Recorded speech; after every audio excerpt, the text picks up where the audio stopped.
उत्तर प्रदेश देश का पहला ऐसा राज्य बन चुका है जिसने हाई कोर्ट के आदेश का पालन करते हुए धार्मिक स्थलों पर लगे हुए लाउड स्पीकर को कंट्रोल किया है, और वो भी सुप्रीम कोर्ट के मानकों के द्वारा। तो आपको बता दें, इस मामले में प्रयागराज उत्तर प्रदेश के हाई कोर्ट का आदेश था, लेकिन देश की सुप्रीम कोर्ट का भी आदेश है धार्मिक स्थलों पर जो भी ये लाउड स्पीकर लगाए जाएं उसको एक लिमिटेड आवाज में रखा जाए, और इसको लेकर सुप्रीम कोर्ट ने आदेश दिया था। लेकिन कोई भी देश के राज्य इसको पालन नहीं करा रहे थे। लेकिन योगी आदित्यनाथ पार्ट 2 यानी जब दूसरे टर्म में वो मुख्यमंत्री बने हैं तो उन्होंने तय किया है कि उत्तर प्रदेश में लॉ एंड ऑर्डर की स्थिति को काबू में किया जाएगा और लॉ एंड ऑर्डर का राज ही कायम किया जाएगा। इसी कड़ी में जहां उन्होंने एक तरफ अपराध पर नकेल कसी, वहीं इस आदेश का पालन करते हुए उन्होंने उत्तर प्रदेश के सभी थाना क्षेत्रों के जो अध्यक्ष हैं यानी एसएचओ हैं उनको आदेश दिया कि 30 अप्रैल के पहले पहले अपने क्षेत्र में जहां भी कोई मंदिर मस्जिद गुरुद्वारा है वहां जो लाउड स्पीकर बजते हैं यह सुनिश्चित किया जाए कि उन लाउड स्पीकर की आवाज धार्मिक स्थल के प्रांगण के बाहर ना जाए। यानी सीधा है कि आम आदमी को इनसे प्रॉब्लम ना हो।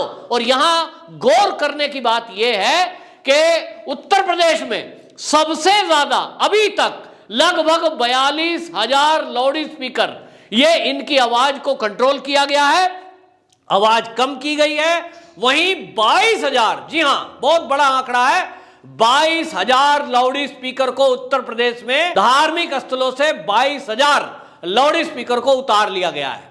ये अपने आप में एक रिकॉर्ड है। और आपको बता दूं ये सब हुआ है पुलिस की समझदारी से। पुलिस ने उत्तर प्रदेश में धार्मिक गुरुओं के साथ मीटिंग की, उसमें गुरुद्वारे के धर्मगुरु भी थे, उसमें मंदिर के पंडित महंत भी थे और वहीं मौलवी भी थे, जिनको बिठाकर मीटिंग की गई और उनको बताया गया कि सुप्रीम कोर्ट का आदेश है, हाई कोर्ट का आदेश है और इसका आदेश का पालन करना सरकार की प्रतिबद्धता है और इसलिए उसमें आप सहयोग करिए। तो इसमें सहयोग किया, कहीं से भी विवाद उत्तर प्रदेश में नहीं की खबर है, कोई विवाद नहीं हुआ। लोगों को समझ में आ गया है कि यह देश कानून से चलता है, ना कि किसी की धार्मिक भावना से। किसी की धार्मिक भावना हो सकती है, आप कहें हम अजान करेंगे, इसको लेकर विवाद भी हो रहा है। महाराष्ट्र में विवाद कर दिया और महाराष्ट्र में तो इतना विवाद हो गया कि वहां नवनीत राणा नाम की जो सांसद है वो और उसका पति रवि जो राणा है उसको जेल में डाल दिया गया और राष्ट्रद्रोह का केस लगाकर जेल के अंदर बंद कर दिया, क्योंकि उन्होंने घोषणा करी थी कि या तो मस्जिदों के लाउड स्पीकर उतारो वरना हम हनुमान चालीसा का पाठ सड़क पर करेंगे। अब इस बात को लेकर के विवाद बढ़ा, तो इतना बढ़ा कि इस मामले में राजनीति होने लगी, जबकि यह किसी सरकार का आदेश नहीं है, यह देश की सुप्रीम कोर्ट का आदेश है, बॉम्बे हाई कोर्ट का आदेश है, यह प्रयागराज हाई कोर्ट का आदेश है। इन सब आदेशों के बाद देश की सुप्रीम कोर्ट ने यह कहा, क्योंकि बहुत सारे लोग ये कंप्लेंट कर रहे थे कि मंदिर हो या मस्जिद सुबह 4 बजे 5 बजे कहीं आरती कहीं अजान ये शुरू हो जाता है, जिससे आज जो बच्चे हैं आजकल के, और यहां तक कि जो आजकल का कल्चर है कि रात को 12 बजे 1 बजे तक लोग जागते हैं और सुबह 7 बजे 8 बजे उठते हैं, फिर ऑफिस के लिए या स्कूल के लिए जाते हैं। लोगों की कंप्लेंट थी कि सुबह उनकी नींद खराब होती है, जिसकी वजह से वो डिप्रेशन में जा रहे हैं, नींद पूरी ना होने के कारण स्वास्थ्य पर इसका फर्क पड़ रहा है। वहीं बच्चों की कंप्लेंट थी कि पढ़ाई में कंसंट्रेशन नहीं हो पा रहा है। इसको देखते हुए सुप्रीम कोर्ट ने आदेश दिए थे, लेकिन इसको राजनीतिक चश्मे से देखना शुरू हुआ जब योगी जी ने कार्रवाई शुरू की। पूरे देश में हर जगह देख लो, जो भी या जो लीडर हैं, ओवैसी हो गया, उमर अब्दुल्ला हो गया, इस तरह के लोग ये सवाल उठा रहे हैं। महबूबा मुफ्ती इसको राजनीतिक मुद्दा बना रही है कि साहब धार्मिक स्थलों से लाउड स्पीकर क्यों हटाए जा रहे हैं, तो मंदिरों से भी हटाए जा रहे हैं। भाई ये गुरुद्वारों को भी आदेशित किया गया है।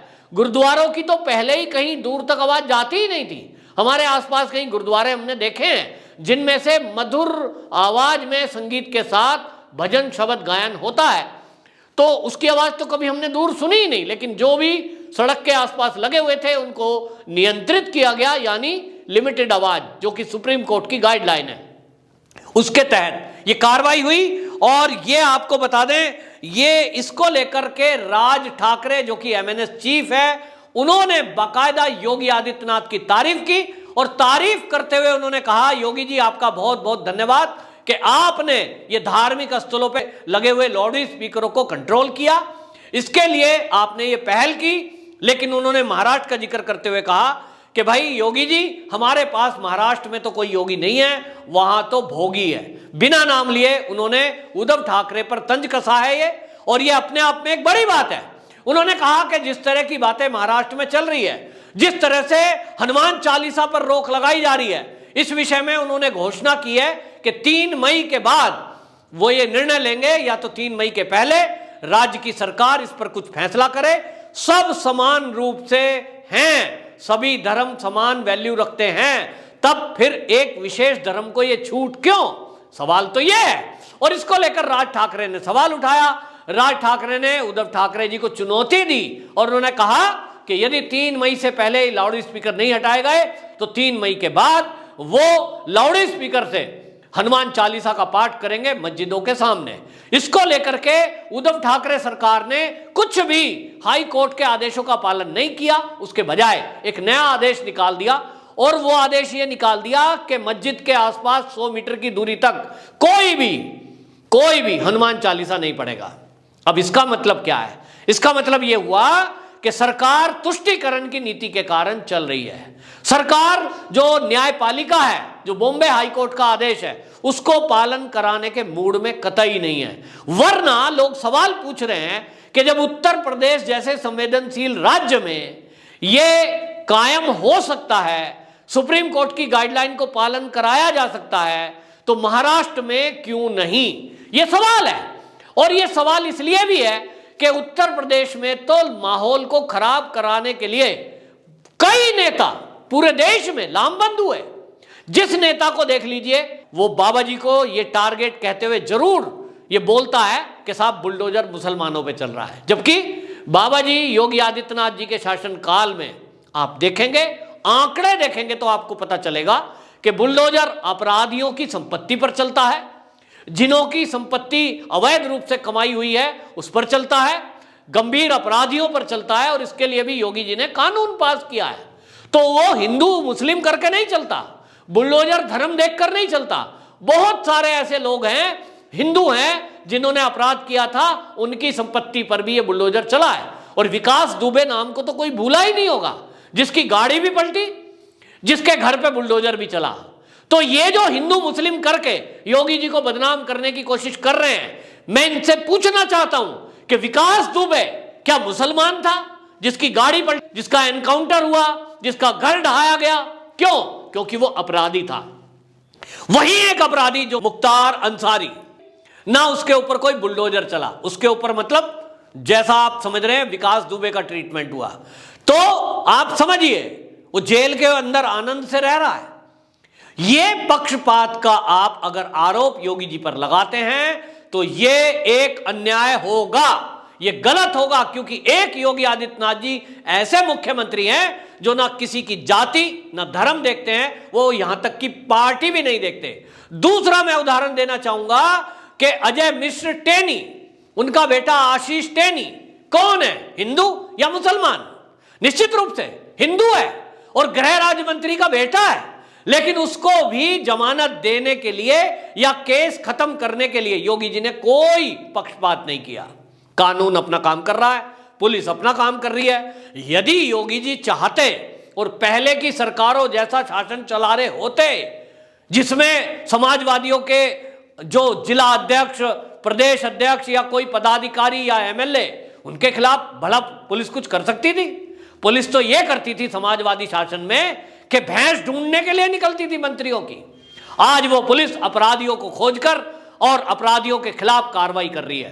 तो योगी जी को कोई कैसे बदनाम कर सकता है, जिन्होंने अपने ही शासन में बीजेपी के एक मंत्री के बेटे के खिलाफ कोई पक्षपात नहीं किया और आज भी वो जेल के अंदर बंद है।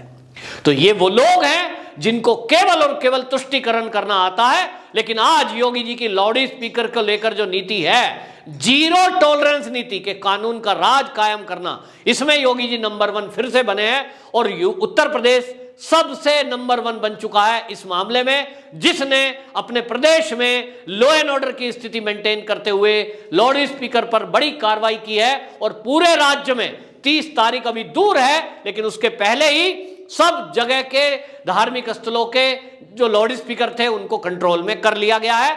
22,000 लाउड स्पीकर को उतारा गया है, जो अपने आप में एक रिकॉर्ड है। वंदे मातरम।